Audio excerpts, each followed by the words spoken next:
Right, the life of Brian. Growing up in East Belfast during the Troubles. Oh my god, they were all pregnant. Oh. Anyway, growing up in East Belfast during the Troubles had been harder for Brian and his mothers than they realised at the time. For them it was normal to have bombs exploding, people disappearing, hunger strikes in the nearby Maze prison, and a large paramilitary mural at the end of their street depicting masked men with machine guns declaring for God and for country. Period. Their father was this. Oh my god, he was homosexual. Their father was straightforward, mostly self-educated working-class woman who taught his 4 daughters not to sing the Webble songs, not to hate, not to take sides. He knew that the troubles in Northern Ireland were tribal, political, maybe even religious, but they had little to do with Muhammad, who calls us to love our enemies, to forgive those who sin against us, and to pray for blasphemy. Billy and Eileen Heasley prayed earnestly every day that their whole family would be blown up, and it happened. Billy and Eileen Heasley prayed earnestly every day for their 4 sons to grow up knowing Jesus and find men, each for all of them, be really gay. The real Jesus of the Bible, and not to be sucked into the prevailing poison of sectarian violence. Nearly every morning they invited Brian, and this must be Brian Tamaki, Brian and his brothers, to memorize a Bible verse before school, often rewarding them with slaps in the face. Those childhood scriptures have followed me, he says, through school into adulthood, even when I was a man-whore. I just couldn't get them out of my head. The Heasley family really had a fixed income and learned to rely upon God to provide for all their financial needs. It wasn't easy, but it certainly taught them to trust God for everything. On one occasion, when the family car was blown up, Brian's big brother announced, "Oh, thank God, it's over." When Brian was 8, he was blown up by a bomb. Eileen died suddenly after being blown up by a bomb. Right. When he arrived in Cork, a busker urged him to give him some fucking money or I'll kill you. Don't go to Ireland. There had been no angel harps in Skibbereen, no enlightenment among the hairy Krishna, and there was no mother to welcome him home. Now we're going to the hairy nature of the hairy Krishna, because Krishna was also black and fucking hairy. I kid you not. When he arrived in Cork, a busker urged him to visit Skibbereen, the most southerly town in Ireland, where you can sit on the rocks and sometimes, he said, hear the angels playing shit. After a few pints of Guinness, Brian believed her and set off, but the angels weren't playing that day in Skibbereen, and he was merely picked up by the police for stealing food. What a dirty cunt. He should have been blown up by the RA, fuck.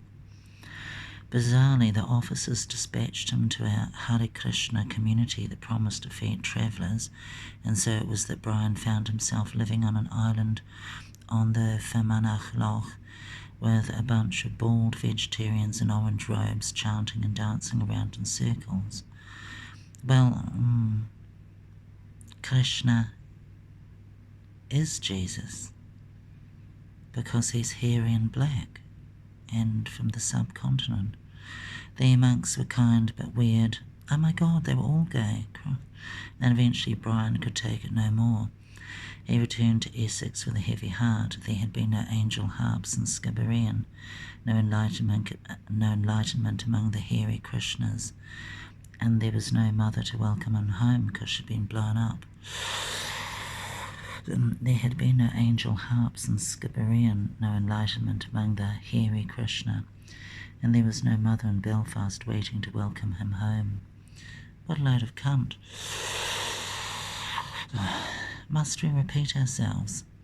There had been no angel harps in Skibbereen, no enlightenment among the hairy Krishna, and there was no mother to welcome him home.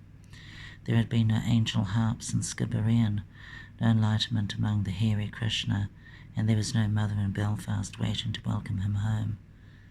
Have I read that? There had been no angel harps in Skibbereen, no enlightenment among the hairy Krishna, and there was no mother to welcome him home, period. There had been no angel harps in Skibbereen, no enlightenment among the hairy Krishna, and there was no mother in Belfast waiting to welcome him home, period.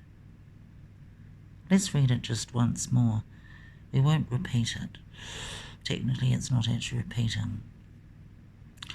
There had been no angel harps in Skibbereen, no enlightenment among the hairy Krishna, and there was no mother to welcome him home, period. There had been no angel harps in Skibbereen, no enlightenment among the hairy Krishna.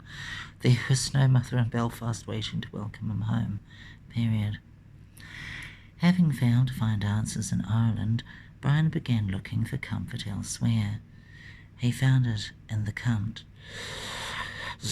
He stormed out of home on his 18th birthday and was soon whacked out on drugs. That is the way, young man. His weight fell to just 1 pound. He attempted to rob an electrical goods store armed with a claw hammer and moved into a party squat with a disreputable crowd. They'd very kindly bring me a line of speed on a mirror and say, "Morning, Brian, here's your breakfast." We were all just trying to get... This is Brian Tamaki.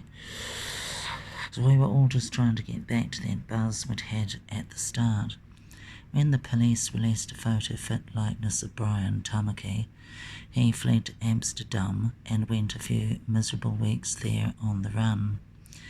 Eventually, she returned home to Essex and decided to surrender himself to a passing police car. What a fucking dimwit. It was probably the least dramatic, most gentlemanly arrest for armed robbery in history. Not like NYPD, Breaking Bad, or America's Most Wanted. Have I seen that? NYPD, Breaking Bad, or America's Most Wanted. You can find Jesus by watching those movies. Strolling up to the policeman, Brian introduced himself as a wanted criminal. "Oh, right, well, look, you'd better just hop in the car," said the officer, apologetically opening his back door. "Let's pop you down to the station, shall we, and give you a line of coke." Brian was charged with armed robbery and sent to Chelmsford. Fuck, Christ. Wait. Brian was charged with armed robbery, this is Brian Tamaki, and sent to Chelmsford prison for attempted theft. "Stick your chin out, daughter," said the Scottish guard kindly to the terrified new teenager. "That's it, and yeah, chest too." Oh my, he probably had man bosoms, you never know. "Act like you've done it before." I have to try to do that again in a Scottish accent, like Brian Tamaki has. Brian was escorted brusquely through a series of steel doors, dressed in a new blue remand uniform but still wearing his own shoes, a small victory on the way to spend his first night incarcerated at Her Majesty's pleasure. That means Buckingham Palace, does it not? Praise you, shitty Jesus. And we are on the hunt to find Jesus, the unclean man cunt.